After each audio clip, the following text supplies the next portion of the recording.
शुरू कर दिया है। सीधे दृश्य हम आपको दिखा रहे हैं मल्काजगिरी से।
ये तस्वीरें आप देख रहे हैं तेलंगाना के मल्काजगिरी से, जहां प्रधानमंत्री नरेंद्र मोदी रोड शो कर रहे हैं और अनुज यादव हमारे संवाददाता हमारे साथ फोन लाइन पर जुड़ रहे हैं और ज़्यादा जानकारी देने के लिए। अनुज जी, ये तस्वीरें अपने आप में जो कहते हैं ना कि एक तस्वीर 1000 शब्द के बराबर होती है, ये तस्वीरें अपने आप में बता रही हैं कि किस तरह से प्रधानमंत्री नरेंद्र मोदी की लोकप्रियता ये तस्वीरें आप देख रहे हैं तेलंगाना के मल्काजगिरी से, जहां प्रधानमंत्री नरेंद्र मोदी रोड शो कर रहे हैं। तस्वीरें जिस तरीके से और अनुज यादव हमारे संवाददाता हमारे साथ फोन लाइन नरेंद्र मोदी की जुड़ रहे हैं और ज्यादा जानकारी देने के लिए। अनुज जी, ये तस्वीरें अपने आप में जो कहते हैं ना कि एक तस्वीर 1000 शब्द के बराबर होती है, ये तस्वीरें अपने आप में बता रही हैं कि किस तरह से प्रधानमंत्री नरेंद्र मोदी की लोकप्रियता वहां के स्थानीय लोगों के बीच है। काफी समय से दक्षिण लालचंद्र, बिल्कुल आपने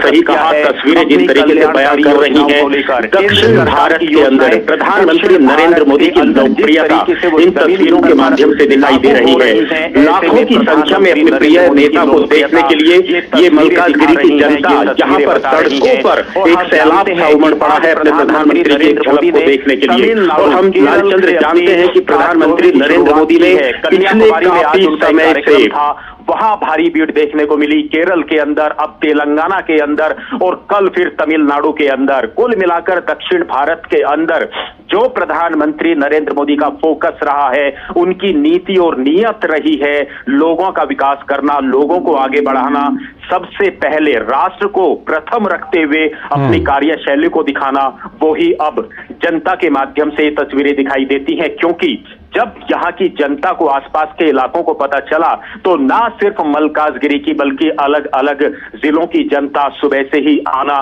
शुरू यहाँ पर हो गई थी और प्रधानमंत्री नरेंद्र मोदी की एक झलक पा लेना चाहते हैं। अभिवादन यहाँ की जनता प्रधानमंत्री नरेंद्र मोदी का करती हुई इन तस्वीरों के माध्यम से नजर आ रही है। लाखों की संख्या है यहाँ पर, जो सड़क के दोनों तरफ जो को, क्या बुजुर्ग, क्या नौजवान, क्या युवा, सब यहाँ पर अपने प्रिय नेता को देखने के लिए मल्काजगिरी की जनता यहाँ इकट्ठा हुई है। लालचंद्र, बिल्कुल आपने जो बात कही कि दक्षिण भारत को लेकर के खास तौर पर प्रधानमंत्री नरेंद्र मोदी का जो साउथ कनेक्ट है, उसी साउथ कनेक्ट के सिलसिले में वो कई बार, इसी साल की अगर बात करूं तो कई बार वो दक्षिण भारत के राज्यों का दौरा कर चुके हैं। इस बार भी वो एक बड़े दौरे पर निकले हैं दक्षिण भारत के। ये जो तेलंगाना में जो उनकी ये उनका जो रोड शो है, उसमें खास तौर पर जिस तरह से मैं देख पा रहा हूं इन तस्वीरों में कि लोग जो उनसे मुलाकात कर चुके होते हैं, वो फिर से एक बार इस काफिले के आगे जाकर खड़े होते हैं प्रधानमंत्री को देखने और अभिवादन करने के लिए। किस तरह का वहां के लोगों से भी अगर कोई बातचीत आपकी हुई हो, लोगों की क्या प्रतिक्रिया है, उनके मन के उद्गार क्या हैं?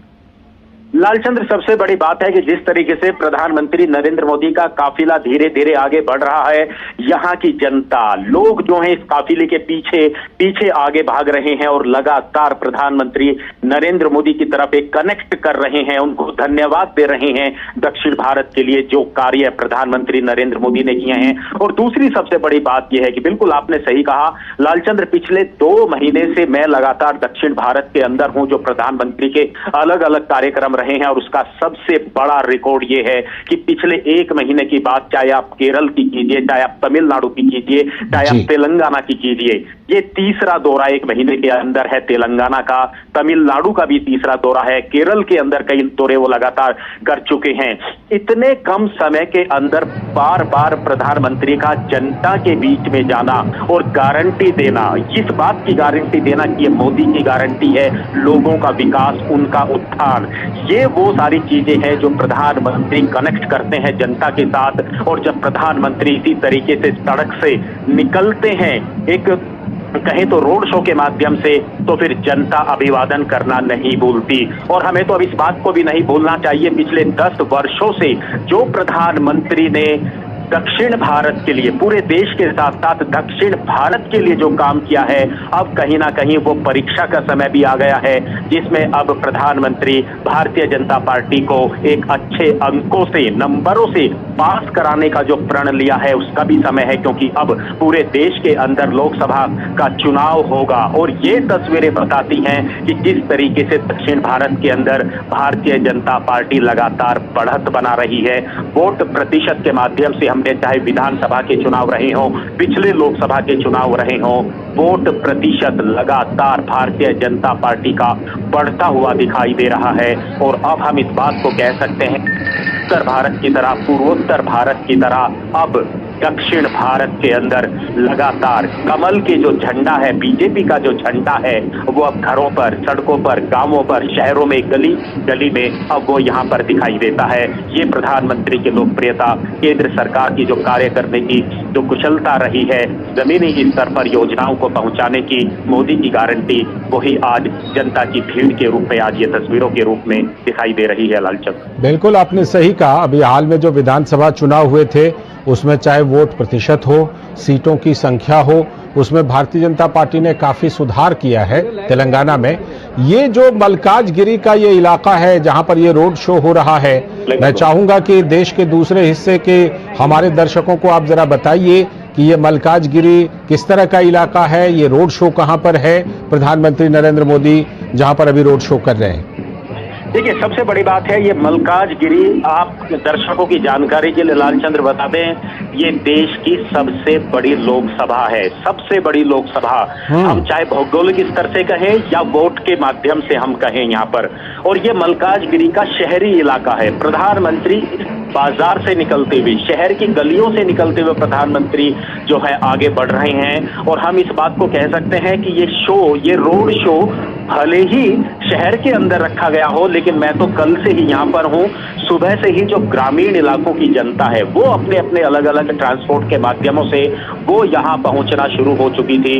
हमने जब यहाँ भारतीय जनता पार्टी के नेताओं से, यहाँ के लोगों से हमने बातचीत की तो इस तरह की बात कर रहे थे कि 2 से 2.5 लाख लोग यहाँ पर आएंगे, और वो बात बिल्कुल तस्वीरों के माध्यम से दिखाई दे रही है कि यहाँ पर लाखों की संख्या में अपने प्रिय नेता का दर्शन करने के लिए यहाँ पर मलकाजगिरी की जनता यहाँ पर पहुंची है। और हम इस बात को भी हम कह सकते हैं कि ये शहरी इलाका है, बड़ा इलाका है, लेकिन इसके अंदर 7 विधानसभाएं भी इसके अंदर आती हैं। तो कुल मिलाकर हम कह सकते हैं कि हर विधानसभा को कवर करने की कोशिश की है प्रधानमंत्री नरेंद्र मोदी ने। इस रोड शो के माध्यम से सभी विधानसभाओं के लोगों को, लोकसभा के लोगों को यहाँ पर आमंत्रित किया गया था। और आज इस रोड शो के माध्यम से हम इन तस्वीरों को देख रहे हैं कि सड़क के दोनों तरफ यहाँ पर युवाओं के मन में जो एक उत्साह है, और आज सबसे बड़े जो नारे यहाँ पर लगते हुए दिखाई दिए वो हर बार की तरह वही मोदी मोदी मोदी जो है यहाँ की जनता लगातार करती हुई प्रधानमंत्री के काफिले के साथ साथ आगे बढ़ रही है। लालचंद जी, दक्षिणी राज्यों की बात करें अनुज, तो हम जानते हैं कि कर्नाटक में भारतीय जनता पार्टी बहुत मजबूत रही है। उसके बाद तमाम जगहों पर भारतीय जनता पार्टी की कोशिशें जारी हैं, तमिलनाडु हो, केरल हो, आंध्र प्रदेश हो, लेकिन कर्नाटक के बाद तेलंगाना ही वो दूसरा राज्य है जहां भारतीय जनता पार्टी की दक्षिण में सबसे ज्यादा पकड़ मानी जाती है। ये तेलंगाना जो है, यहां पर भारतीय जनता पार्टी और ज्यादा कोशिशें करके और यहां पर कर्नाटक के बाद एक और बड़ी सफलता की कोशिश कर सकती है इस तेलंगाना राज्य में। लालचंद्र, अगर हम तेलंगाना को उत्तर प्रदेश की राजनीति से और बिहार की राजनीति से अगर हम जोड़ के देखें तो वही चीजें यहाँ भी तेलंगाना के अंदर दशकों से लगातार रही थी। वंशवाद की राजनीति, भ्रष्टाचार, उसको जब खत्म करने का जो बेड़ा प्रधानमंत्री नरेंद्र मोदी ने उत्तर भारत के राज्यों के अंदर उठाया, वहां हम आज जानते हैं कि वहां वंशवाद की राजनीति खत्म हुई है, जातिवाद खत्म हुआ है।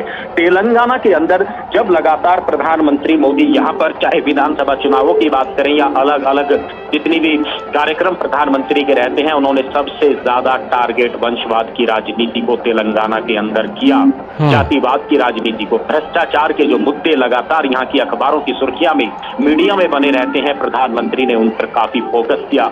लोगों के बीच में जाकर, जनता के बीच में जाकर इस बात का जिक्र किया कि आप देखिए उत्तर प्रदेश को, आज आप देखिए बाकी राज्यों के अंदर, आप देखिए मध्य प्रदेश को, आप देखिए किस तरीके से लगातार आगे बढ़ रहे हैं। तेलंगाना को अगर आगे बढ़ाना है तो वंशवाद की राजनीति को खत्म करना होगा। और इसी बात को लेकर आज हम देख सकते हैं कि तेलंगाना बिल्कुल एक नया राज्य तेलंगाना जरूर बना, लेकिन जिस तरीके से इसे विकास के रास्ते पर आगे चलना चाहिए था, जो विकास की रफ्तार होनी चाहिए थी, वो इस राज्य के अंदर नहीं दिखाई दी। और जब भारतीय जनता पार्टी की नीति, नीयत और नेताओं को जब तेलंगाना की जनता आज दूसरे राज्यों के अंदर देख रही है, तो निश्चित तौर पर वो ही ऐसा ही राज्य, ऐसा ही विकसित भारत, विकसित देश को आगे बढ़ाने में अब यहाँ की जनता लगातार भारतीय जनता पार्टी का समर्थन करती हुई नजर आ रही है। और ये सिर्फ तस्वीरों के माध्यम से नहीं, ये तो वोट प्रतिशत जिस तरीके से लगातार तेलंगाना के अंदर बढ़ा है, चाहे विधानसभा चुनाव की बात करें, बाकी चुनावों की बात करें, प्रधानमंत्री नरेंद्र मोदी की रैलियों में 2 लाख से लेकर 5 लाख तक की जनता का आना इस बात का सबूत है कि अब यहाँ की जनता भी बदलाव चाहती है और देश के विकास में, राष्ट्र के विकास में प्रधानमंत्री का साथ देना चाहती है। लालचंद अनुज, तेलंगाना में प्रधानमंत्री का ये रोड शो तो चल रहा है मलकाजगिरी में।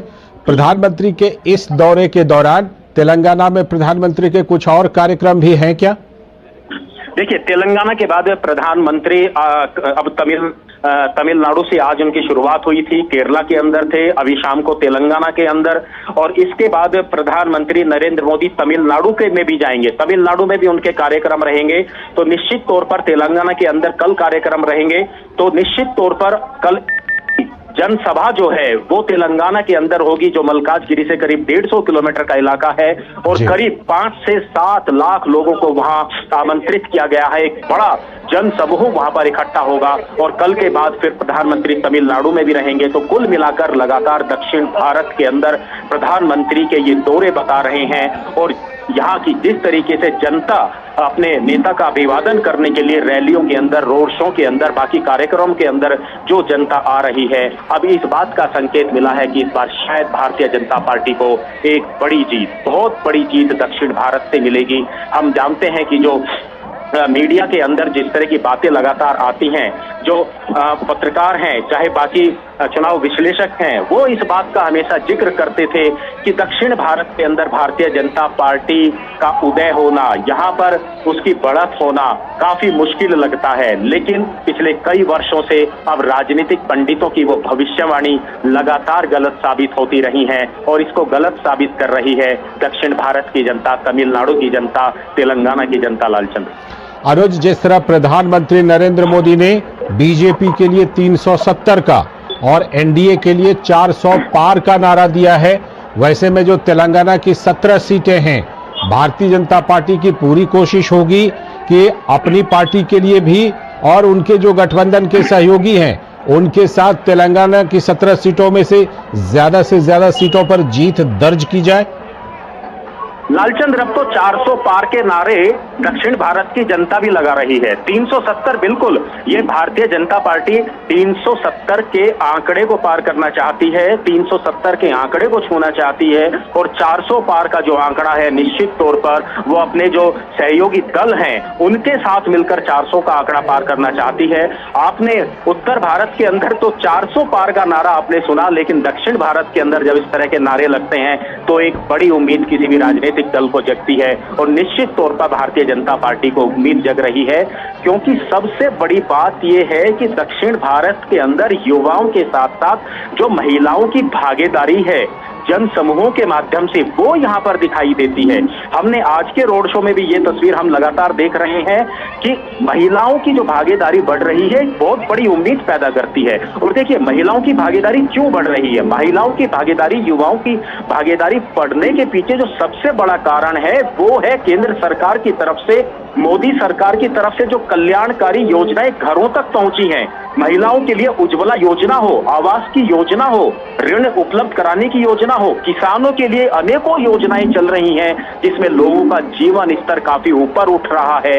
वो सारी तमाम जो योजनाएं हैं वो जब लोगों को मिलती हैं, लोगों को अपनी सरकार, अपने नेताओं से जब उम्मीदें होती हैं, जब वो पूरी होती हैं, तो इस तरीके का जन सैलाब सड़कों पर निकलता हुआ दिखाई देता है। और अब दक्षिण भारत के अंदर भी ये सैलाब लगातार भारतीय जनता पार्टी के झंडे को लेकर आगे बढ़ेगा, उसको बुलंद करेगा, ऐसी उम्मीद भारतीय जनता पार्टी को भी है। और प्रधानमंत्री नरेंद्र मोदी तो लगातार इसके लिए प्रयास कर ही रहे हैं, क्योंकि प्रधानमंत्री नरेंद्र मोदी का शुरू से एक मानना रहा है कि कोई राज्य हो, वहां किसी भी सरकार हो, चाहे विपक्ष की सरकार हो, लेकिन हमने पिछले 10 वर्षों के अंदर हमने देखा कि हर राज्य को केंद्र सरकार से बराबर का पैसा हर राज्य को भेजा गया, हर राज्य की जनता के लिए, महिलाओं के लिए, युवाओं के लिए भेजा गया। और जब इस तरह की नीति और नियत किसी भी नेता की और किसी भी प्रधानमंत्री की रहती है तो लालचंद्र तस्वीरें बदलती हैं। समाज एक तरीके से खड़ा हो जाता है अपने उस नेता के लिए, जनता खड़ी हो जाती है अपने नेता के लिए। और सबसे बड़ी बात है कि जो दशकों से जो बदलाव नहीं होते, जब वो बदलाव दिखाई देते हैं तो राजनीति के अंदर भी कई बदलाव होने लगते हैं। लालचंद बिल्कुल, और जिस तरह से अनुज, जैसा हम जानते हैं कि अभी हाल ही में वहां पर विधानसभा चुनाव हुए, कांग्रेस ने बीआरएस को सत्ता से बेदखल कर दिया, तो जाहिर सी बात है कि बीआरएस इस समय सत्ता से बेदखल हुई है। कांग्रेस पार्टी लोकसभा चुनाव में कहीं ना कहीं कांग्रेस पार्टी के ऊपर भारतीय जनता पार्टी को एक एडवांटेज रहता है। ऐसे में जो विधानसभा के चुनाव में भारतीय जनता पार्टी तीसरे नंबर की ताकत के तौर पर उभरी है, उसके लोकसभा चुनाव में पहले नंबर की ताकत बनने की भी संभावना दिख रही है तेलंगाना में? देखिए, उसका सबसे बड़ा कारण यही है, और लालचंद्र जिस बात की शुरुआत मैंने की थी उसी को हम दोबारा मैं उस बात को बोलना चाहूंगा कि क्षेत्रीय पार्टियां, क्षेत्रीय दलों के अंदर जो पूरे देश के अंदर तो वंशवाद की राजनीति दिखाई देती है वो तेलंगाना के अंदर भी रही। जो भ्रष्टाचार के जो बड़े बड़े मामले आते हैं वो तेलंगाना के अंदर भी रहे। और शायद इसी वजह से हम जानते हैं कि क्षेत्रीय पार्टियों का उदय जितनी तेजी से होता है, क्षेत्रीय पार्टियों का ग्राफ भी उतनी तेजी से ही गिरता है। राष्ट्रीय पार्टियों के अंदर जो ताकत होती है देश को आगे बढ़ाने की, राज्यों को आगे बढ़ाने की, ये निश्चित तौर पर अब दक्षिण भारत की जो राजनीति है, दक्षिण भारत की जो जनता है वो इस बात को समझ रही है। बिल्कुल तीसरे नंबर पर आना, पहले नंबर की कोशिश करना, कांग्रेस को भी निश्चित तौर पर तेलंगाना के अंदर बढ़त मिली है। मुख्य मुकाबला इस बार हो सकता है कि कांग्रेस और भारतीय जनता पार्टी के बीच में ही हो। कौन कितना आगे बढ़ेगा ये देखने वाली बात जरूर है। और दूसरी सबसे बड़ी बात यही है कि क्षेत्रीय पार्टियों से आखिर जनता का इतनी जल्दी मोह क्यों भंग हो जाता है, ये एक सवाल राजनीति के अंदर एक बड़ा सवाल है। अब ये तेलंगाना के अंदर भी हम चाहे इसकी बात करें, तमिलनाडु के अंदर चाहे हम इसकी बात करें, क्यों दशकों तक हमने देखा, उत्तर प्रदेश के अंदर हमने दशकों तक देखा कि किस तरीके से, बिहार के अंदर हमने दशकों तक देखा किस तरीके से वंशवाद की राजनीति ने राज्य को पीछे किया, वहां के लोगों को पीछे किया। तो अब आने वाली जो पीढ़ी है, आज की पीढ़ी है, वो बहुत तेजी से बदलाव चाहती है, अपने इलाके का विकास चाहती है। आज जब जनता अपना वोट देने के लिए अपने घर से निकलती है तो वो कई बार सिर्फ सोचती नहीं है बल्कि पीछे जाकर इस बात को देखती है, आकलन करती है कि मेरे लिए, मेरे इलाके के लिए किस पार्टी ने क्या कुछ काम किया। और पिछले 10 साल से केंद्र की राजनीति में, देश की राजनीति में भारतीय जनता पार्टी ने, मोदी सरकार ने जिस तरीके से काम किया है वो तस्वीरें आकर्षित करती हैं, प्रभावित करती हैं दूसरे राज्यों के उन युवाओं को जो अपने आप को बढ़ते हुए देखना चाहते हैं, जो अपने इलाके को बढ़ते हुए देखना चाहते हैं। तो निश्चित तौर पर भारतीय जनता पार्टी ने जिस तरीके से अपनी एक पैठ अपने कार्यों से, अपने कामों से दक्षिण भारत के अंदर बनाई है पिछले 10 वर्षों में, उसी का रूप और स्वरूप इन तस्वीरों के माध्यम से सड़कों पर उमड़ती हुई इस जनता के माध्यम से लालचंद्र आप देख सकते हैं। और ये पहला रोड शो नहीं है। आप जिस इलाके के अंदर प्रधानमंत्री जाते हैं, दक्षिण भारत हो, उत्तर भारत हो, कोशिश करते हैं कि रोड शो के माध्यम से एक जनता के बीच में सीधा कनेक्शन हो, एक कनेक्ट हो, संवाद हो। और हमने तो कई बार देखा है कि प्रधानमंत्री रोड शो में भी कई लोगों से बातचीत करते हुए नजर आते हैं। एक एक व्यक्ति को अभिवादन करना, हाथ हिलाना, युवाओं का जोश जो है वो देखते ही बनता है। तो ये तस्वीरें बहुत कुछ प्रदर्शित करती हैं, बहुत कुछ बताती हैं। ये वो तस्वीरें नहीं हैं जो सिर्फ रोड शो के माध्यम से जनता का सिर्फ सड़कों पर आना नहीं। सबसे बड़ी बात है कि इन रोड शो के माध्यम से अपनी एक भावनाओं का प्रदर्शन यहाँ की जनता प्रदर्शित करते हुए नजर आती है अपने प्रिय नेता के प्रति। और ये हमने देखा है कि जब प्रधानमंत्री चले जाते हैं उसके बावजूद भी घंटों तक सड़कों पर डांस करना, नृत्य करना, अपनी लोक परंपरा को जो है उसको प्रदर्शित करना, एक अनुभव फील करना कि आज उन्होंने अपने देश के प्रधानमंत्री के दर्शन किए, घंटों से इंतजार, घंटों तक उसके बावजूद भी डटे रहना, ये प्रधानमंत्री की लोकप्रियता है उनके कार्यों की वजह से, उनकी नीति और नीयत की वजह से। लालचंद बिल्कुल वो दिखाई पड़ता है जिस तरह से कि वो लोगों के साथ कनेक्ट होते हैं, लोग जिस तरह उनके साथ कनेक्ट होते हैं, ये सब कुछ दिखाई पड़ता है इस रोड शो में। अनुज, अगर मैं बात करूं, प्रधानमंत्री नरेंद्र मोदी के साथ केंद्रीय मंत्री जी किशन रेड्डी हैं और वहां पर जो उनके लोकसभा के बीजेपी के उम्मीदवार हैं एटाला राजेंद्र, वो भी हैं। एटाला राजेंद्र की जी के जो उम्मीदवार हैं वो तो बिल्कुल प्रधानमंत्री की जीत पे जो है लगातार उनके साथ चल रहे हैं। जी, मैं उन्हीं के बारे में जानना चाह रहा था कि उनकी कुछ बैकग्राउंड, उनका कुछ पृष्ठभूमि अगर आपको आपकी जानकारी में हो तो वो हमें शेयर कीजिए। देखिए, लंबे समय से संगठन से जुड़े रहे हैं। भारतीय जनता पार्टी के लिए उन्होंने अपना जो है कई दशकों से अपना जो जीवन है भारतीय जनता पार्टी को समर्पित यहाँ पर किया है। उनके कार्यों की वजह से, खास तौर से जो इनका एक सामाजिक जो उनका लोगों से जुड़ाव है, उसकी वजह से उनकी एक काफी बड़ी लोकप्रियता इस इलाके के अंदर है। कई बार जो है वो यहाँ पर जो निगम के चुनाव हैं, जो ग्रुप के चुनाव हैं, उनको भी उन्होंने लड़ा है। और जनता के बीच में जो उनका एक कनेक्शन है वो एक सबसे बड़ी बात है। और सबसे बड़ी बात है साफ स्वच्छ जो उनकी छवि है जनता के बीच में।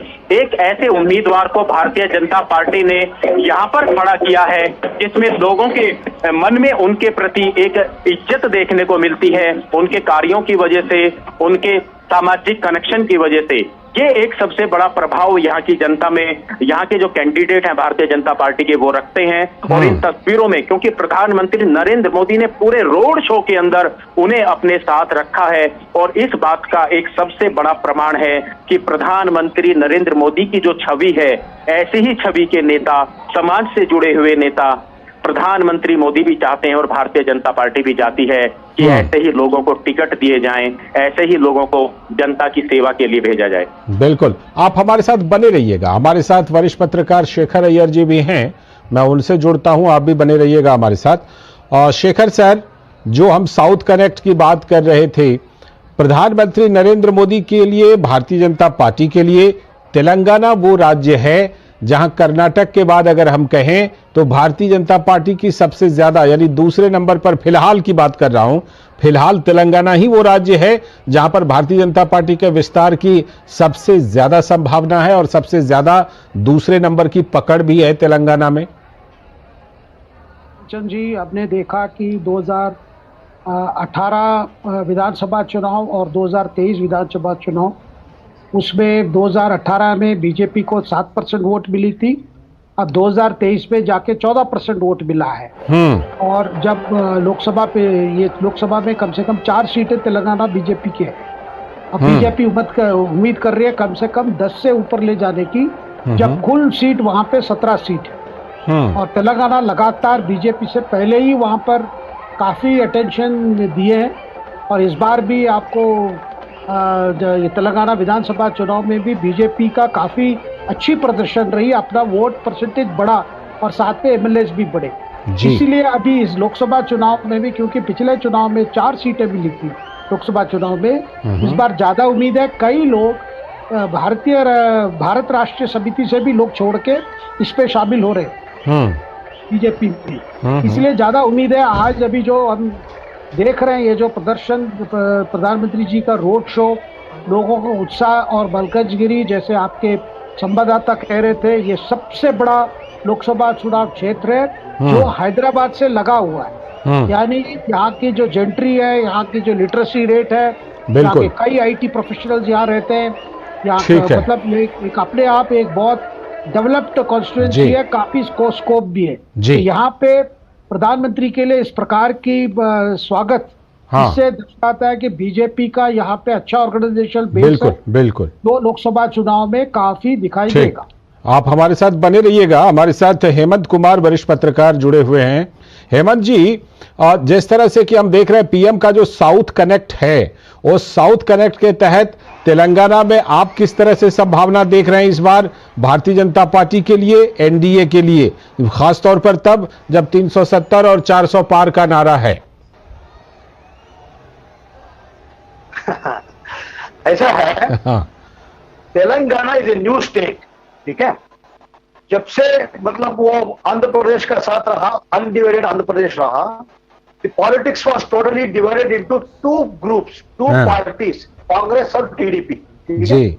और अब क्या है, तेलंगाना अलग हो गए हैं। वहां पर के चंद्रशेखर राव मुख्यमंत्री हुआ करते थे, और इस पर कांग्रेस का आए हैं सत्ता में, रेवंत रेड्डी बन गए मुख्यमंत्री। तो it was extremely difficult for तीसरा पार्टी अंदर घुसना बहुत मुश्किल था, लेकिन मेहनत करके 4 सीट हासिल किए हैं तेलंगाना में भारतीय जनता पार्टी ने।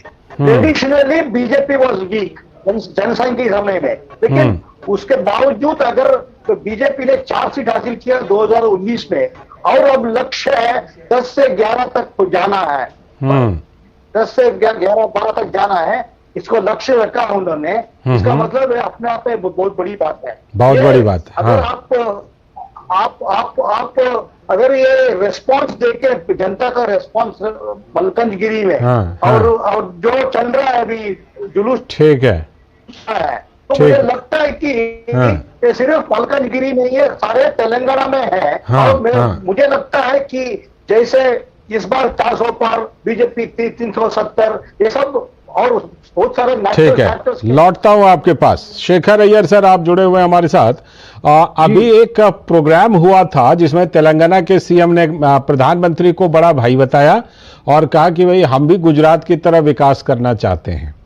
तो जो तेलंगाना के सीएम है, हम जानते हैं उनका एबीवीपी का बैकग्राउंड भी रहा है। ऐसे में तेलंगाना वो राज्य है जहां भारतीय जनता पार्टी के लिए काफी मतलब समर्थन जुटाने की गुंजाइश अभी भी बची हुई है।